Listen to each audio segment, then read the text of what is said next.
Hi, I'm Joe from Wyk. I'm 42 years old and I'm from South Africa, Germiston. 23 years ago, I was diagnosed with Stargardt's disease.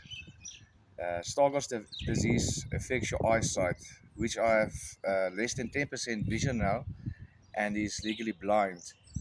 And there is no treatment for Stargardt's as well. Until my cousin Janika saw a program about a lady that has Stargardt's disease as well.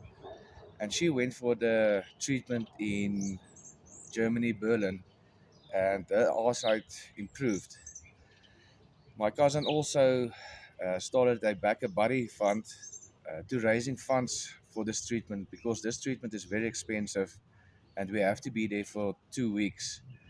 So if there's anybody out there that can assist us with raising funds and just to help me to get to Germany so that we can do this treatment will be really, really appreciated. I also asked that to support my small business that I started after I lost my work last year. It's called Kamildoring Biltong, which I'm making biltong, droewors, chili bites, and boerewors.